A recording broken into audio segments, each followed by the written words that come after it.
নমস্কার, আমি doctor চন্দ্রাংশু Shastri. চিরন্তনী YouTube চ্যানেলে সকলকে স্বাগত।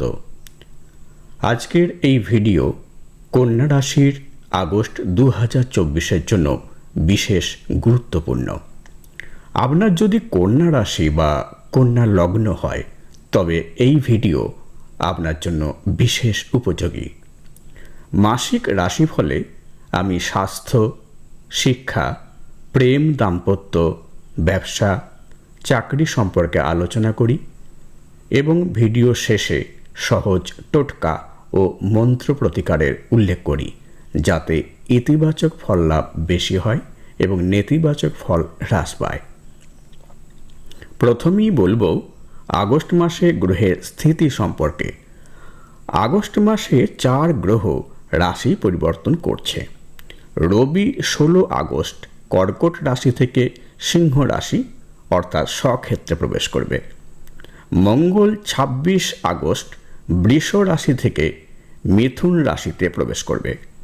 বুধ 22 আগস্ট বক্রী হয়ে সিংহ রাশি থেকে প্রবেশ করবে কর্কট রাশিতে। 31শে জুলাই শুক্র কর্কট রাশি থেকে সিংহ রাশিতে প্রবেশ করেছে এবং 24শে আগস্ট শুক্র নিচস্থ রাশিতে অর্থাৎ কন্যা রাশিতে ট্রানজিট করবে। দেবগুরু বৃহস্পতি অবস্থান করছেন বৃষ রাশিতে। শনিদেব বক্রী অবস্থায় কুম্ভ রাশি অর্থাৎ স্বক্ষেত্রে অবস্থান করছেন। রাহু মহারাজ অবস্থান করছেন মীন রাশিতে এবং কেতু মহারাজ অবস্থান করছেন কন্যা রাশিতে। কন্যা রাশির জাতক জাতিকাদের আগস্ট 2024 ভালো যাবে। এ মাসে আপনাদের অর্থনৈতিক অবস্থার উন্নতি হবে, তবে আগস্ট মাসে বিবাহিত জীবনে সমস্যা দেখা দেবে। অবশ্য মাসের শেষ দিকে সব সমস্যার সরল সমাধান হবে। স্বাস্থ্য, শনি কেতু ষড় অষ্টক দোষ সৃষ্টি হওয়ার জন্য গলার রোগ, স্লিপ ডিসঅর্ডার, চোখের পীড়ায় কষ্ট পাবেন। কেতুর নবম দৃষ্টি আপনাদের নবমভাবে পড়ায় অত্যধিক ক্রোধের জন্য ব্লাড প্রেশার বৃদ্ধি পাবে এবং ডাইজেস্টিভ প্রবলেম দেখা দেবে। ভ্রমণ, 21 আগস্ট পর্যন্ত দ্বাদশভাবে বুধ শুক্রের লক্ষ্মীনারায়ণ যোগ থাকবে। এর ফলে পরিবারকে নিয়ে কোনো ধর্মস্থানে ভ্রমণের পরিকল্পনা নিতে পারেন।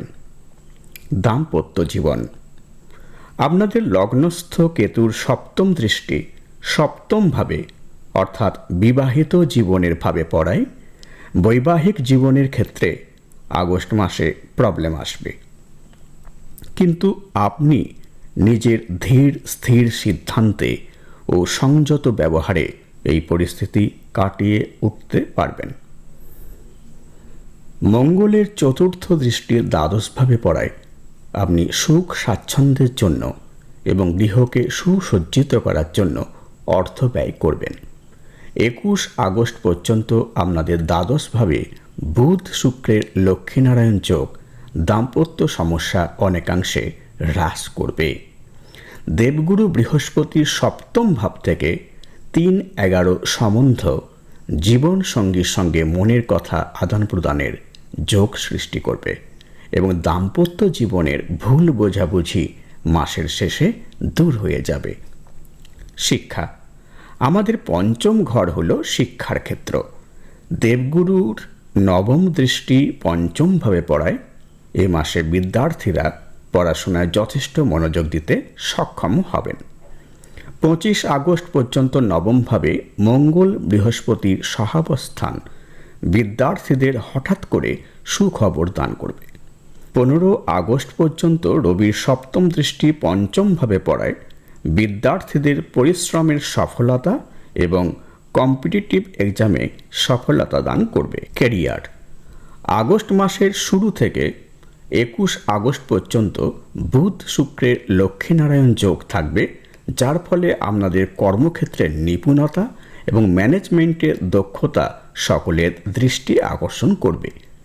জুনিয়রদের এবং সিনিয়রদের উভয়ের কাছেই আপনার কর্মকুশলতার জন্য সুনাম বৃদ্ধি পাবে এবং এ মাসে আপনাদের প্রমোশনের সম্ভাবনাও যথেষ্ট রয়েছে।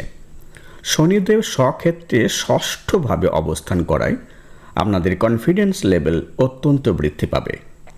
16 আগস্ট থেকে রবির সপ্তম দৃষ্টি আপনাদের ষষ্ঠভাবে পড়ায় সরকারি কর্মচারীদের পছন্দমতো স্থানে ট্রান্সফার হওয়ার সম্ভাবনা রয়েছে।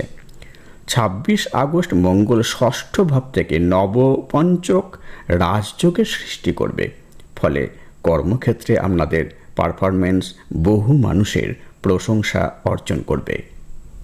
ব্যবসা মাসের শুরু থেকে 21 আগস্ট পর্যন্ত দ্বাদশভাবে বুধ শুক্রের সহাবস্থানের ফলে ব্যবসায়ীদের অর্থনৈতিক সমৃদ্ধি বৃদ্ধির সম্ভাবনা অত্যন্ত বেশি।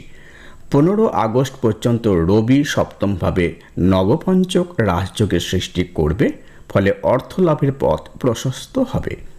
শনিদেবের সপ্তম দৃষ্টি দ্বাদশে পড়ায় ব্যবসায়ীদের ব্যয়ের উপর নিয়ন্ত্রণ থাকবে। 25 আগস্ট পর্যন্ত নবমভাবে মঙ্গল ও দেবগুরু বৃহস্পতির সহাবস্থান আগস্ট মাসে মার্কেটে আপনাদের প্রতিপত্তি বৃদ্ধি করবে। সেই সঙ্গে আপনার সুখ্যাতি চারিদিকে ছড়িয়ে পড়বে। রাহুর পঞ্চম দৃষ্টি একাদশভাবে পড়ায় আপনি কারো সুপরামর্শে মিউচুয়াল ফান্ড, প্রপার্টি এবং শেয়ার মার্কেটে ইনভেস্টমেন্টের পরিকল্পনা করতে পারেন। কিন্তু কেতুর সপ্তম দৃষ্টি সপ্তমভাবে পড়ায় ব্যবসায়ীদের আইন আদালতের দ্বারস্থ হবার সম্ভাবনা রয়েছে। প্রতিকার: গণেশজিকে দুর্বা অর্পণ ও হলুদের টিপ দেবেন। ওং গাং গণপতাই নমঃ 108 বার এই মন্ত্র জপ করুন। 19 আগস্ট রাখি বন্ধনের দিন হলুদ ফুল ভগবান শ্রী হনুমানজিকে অর্পণ করুন এবং রাখি প্রদান করুন।